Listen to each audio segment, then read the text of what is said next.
guys, welcome back. I'm Chris Alves with the Alves team over at Keller Williams. Here today with another small business spotlight featuring Trueline Tattoo over here in Stratford for the time being, hopefully, right? One of the owners I have with me is Brian Wilson. Good seeing you, Chris. My sister's not here today, but she would love to be here too. Yeah, I forgot, right? Mm-hmm. She's on vacation. Yes. Low-key kind of jealous. But nah, thank you for taking time to speak with me. Of course. Just kind of want to pick a brain and kind of educate people about the, tattoo industry. For sure. So right off the bat, how does one even kind of like get into the whole art scene with tattooing?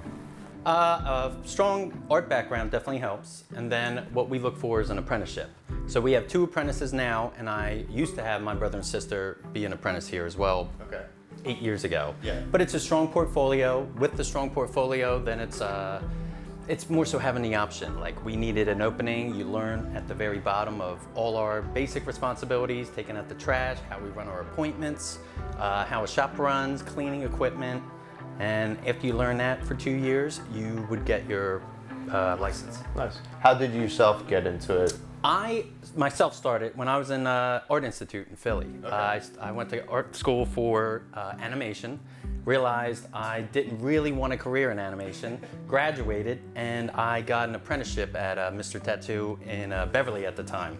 And then once I started there, we moved to Burlington, and I was just learning, tattooing, meeting a lot of people, and that's where it really, I fell in love with it. Nice, nice. So from going to Mr. Tattoo to open up your own shop, in what point did you realize like, all right, I want to do this on my own and take this adventure on and take it head on? It was scary. Yeah. You know, it was one of those, I think we were planning on moving anyway and to expand Mr. Tattoo. And I think I took it like, if we're gonna expand, I wanted to make some changes myself and be able to do it myself. And my family showed interest, so I wanted to bring them in. Yeah. And I thought it would be a good experience to have like a family shop. That's cool. So yeah, it was definitely something different, and we enjoyed that, fight that building of this business. And what was the challenges involved? Because I can imagine there's a lot of like regulations and a lot of rules you have to follow. It depends on the township, especially every township's different. Municipalities, zoning. We were thankful this was a tattoo shop, so zoning was easier, and I was licensed. Yeah. And after having other artists, and my brother and sister went through their apprenticeship, they got legal and licensed as well, so it was really good. Nice. And then like, for the zoning, I know you said, this shop was, already zoned for tattooing shop, but like, I know right now you're currently trying to relocate. How's that process? Like, it's a lot of unknowns. That's what we're learning ourselves too. So just because that township's zoning is different, we have to fight this time to get the building zoned. And they definitely look at tattoos way worse than other businesses. So it's a learning experience. It's something new that we gotta try out, and we hope it pans out. If not, lessons learned, and we're going to try again. There you go. Mm-hmm. Just gotta keep on trying. Yes, sir. Now, with tattoos, I know, there's always this like stigma in a sense with like tattoos in general. What's your point of view? I know I have my point of view. Well, we all have, yeah, exactly. I think it's definitely more acceptable, and even though it's acceptable, there's still gonna be a stigma with it. Like, I know there's certain things like, you would never be able to see somebody as tattooed as me in certain jobs. But realistically, you look the part you want, right? So it's like, I'm advertising for what I do, and it's the same thing. I do strongly feel it's the only thing you take to the grave, right? You can waste your money on a lot of other things. People that are truly into tattoos and art is something they can collect and have forever.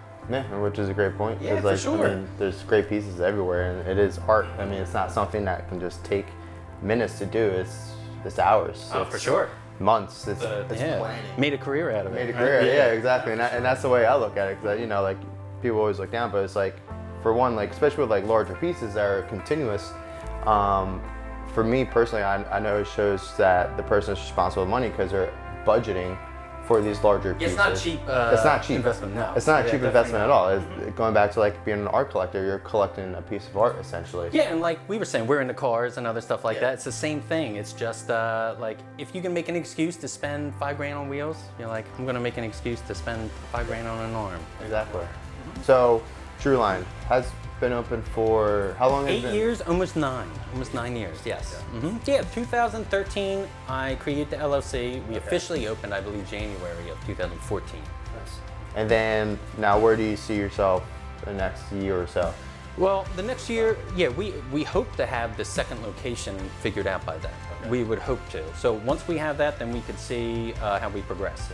But like that's the big unknown right now. Yeah. So we have one location that runs. We have our apprentices and 3 full artists. So that's fully operational. Next one, we would have to see. Now, the next location, I know, correct me if I'm wrong, I feel like a lot like tattoo artists also do art on the side. Are you going to have like a space where you can like kind of like showcase? Well, we would like to. We have more space than this shop. Like potentially the next spot would be double the size. So we would love to even have, everybody showcase. Kev has killer stuff all out there, ant draw stuff and all. It's not as much as side projects as everything we do on the side has to do with this. Yeah, exactly. So it's like there'll be prints and there's other pieces and stickers and shirts and stuff like that we want to do. But yeah, everything coincides with what we do, and it would be a branch of what we can showcase. Yeah. And then like during the pandemic, what was like some like, I always bring it back to pandemic because like, you know, it's like the big thing. What were some challenges that, you know, maybe shifted in your business? So just strictly private studio type or? Yes. Yeah, the biggest thing that really changed, I mean, besides we were closed 3 months. So 3 months being closed scared everybody. Yeah. But once that came back, some rules changed and we kind of, it did help because we were appointment only after that and our doors were locked and it just made things a little easier. It was a little quiet. So that kind of stayed into effect even after the pandemic. Okay. But yeah, the hardest thing was definitely, you know, not being able to see everybody, everything closed down, the unknowns. Yeah. Mm-hmm. Yeah, that's awesome. What advice would you give to someone getting into the tattoo industry? Work on your own art. You work on your art, the better you look, the more serious people are going to take you. It doesn't matter. Me personally, I don't care how many degrees you have. I don't. Yeah. If you're good at what you do and you have the readiness to learn and the willingness, and we have the space, then it's finding the people that will take apprenticeships. And fighting for it is definitely worth it. The better apprenticeship you get, it's definitely a good head start. For apprenticeship, obviously you look at like what their drawing capabilities are, right? Yes. And you look at like if they're headstrong, if they're willing to put in the work. What is like, I think you said earlier, like the time frame until you actually become a licensed, right? It's supposed to be 2,000 hours. That's what's hard. Yeah. Okay. So we you can break that down it's into like how you break it down and how many hours you put in. Now, say, even when I started, you don't count every single hour, but we would do 10-hour days or more. So it depends. I don't expect that, but the more you put into it, the more you'll get out of it. I think any job, it's the same. But if you show us you want it, and if you're hungry for it, you're going to get it. Yeah. If not, or if you.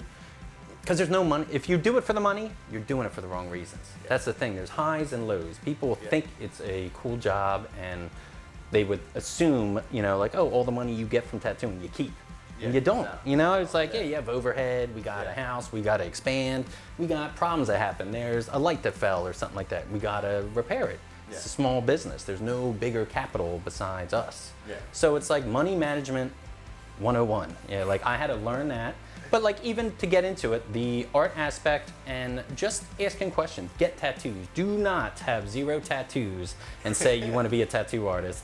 And like, you just, it's learning the shop environment. The more open you are to asking questions and learning, the more susceptible. Not everybody, you're gonna have old tattooers that want nothing to do with telling you anything. But I think if you showed a real interest and we had the position available, or like how we're going to expand, say if somebody was involved, and even if they were like, don't DM me, because that's the hardest thing. It's like there's too many DMs, I don't read them. But like if you even tag stuff, or you're just there, you just leave a comment, or you're by the shop, you're just saying nice things, you're going to be relevant. And then as we could think of something, or people could bring up your name, you know what I mean? It's like word of mouth goes a long, long way. And then have the skills to break it up. It's luck. I 100% believe as good as anybody could be, it's luck too. I was in the right place, right time, but it's also like you have to have a good work ethic. If you don't, you will fail. And then you have to have a good like support. If nobody ever cares, you're not going anywhere. So hard work, a little bit of luck. And would you also say there's like you have to like obviously you have to be consistent and you want to showcase your consistency, and especially like in today's world with social media and everything. Oh, for sure. You got to show that you're relevant and you're kind of doing stuff every day, just so that way, whenever someone thinks of tattooing, they think of Brian like, oh, he's posting stuff. I know, and I'm terrible with it. I got to get better myself. So I know it's like that is important because it's free. That's really what it is. It's a tool, and I don't think I use it enough, but it's a good tool to definitely use. If it's free, why wouldn't we use it? Right? And I feel like you're almost dead if you don't. If you start something new, and what are you going to pay for advertisers? You know what I mean? It's like even doing all that is a lot for a small business. Even like we like donate and stuff like that. I believe in that stuff a lot though too. Like if we can, and for something good like that, it's something that's worthwhile. Why not donate it? $250, who cares, exactly. Right? In the long term, it's going to be something that's going to be very nice that people would remember. And it's going to pay off. Hopefully. And hopefully, right? That's the way we all hope, right? Yes. For someone who has never even gotten a tattoo, I love it. What's the best way you can describe the feeling or the feeling? Or like the sensation? Well, here's the secret. They all hurt, right? Like I swear, I still get nervous with certain ones, and other ones you're like, I know what to expect every time. But like different areas hurt. I always say, like, I do a lot of arms and legs, right? So it's always by joints. They're gonna hurt. Okay. You know, and your core, your torso, my belt area was no fun, right? But like, I'm trying to think. It's almost like I heard cat scratch, and it's like I don't even. But like when they start with the cat scratch, but like there's certain spots I swear it's like it feels like a lighter. You know, it's just like it feels like a hot knife, butter knife going across. But like you do it because you love it, right? Yeah. Like nobody falls. I don't do it because I love the pain. You know, it's nothing like that. I love the art. I love the connections I made with people. We definitely have lifelong friends. And how cool is this? Is this is my office? Yeah. Right. This is as close as I can get to a 9 to 5. Well, Brian, thank you so much for taking time to speak with me. Thank you, Chris. It was a great pleasure. I hope everyone can kind of learn a little bit about this industry. It is definitely a unique industry in a sense. Not made for everyone, and only the strong will survive. Right? Thank you, Chris. But I hope the best of luck. I hope the new location, Thank you, man. does come into fruition. Me too. And you get 2 locations, because that'd just be great to see you guys expand into something bigger and better. Yes. So. Yeah, definitely in like a year. Me and my sister would love to come back and do this. Definitely. See where it is. In a year from now, let's see if we can do an update on them. So, guys, thank you so much. Thank you so much for watching this month's small business video. Stay tuned for next month's video.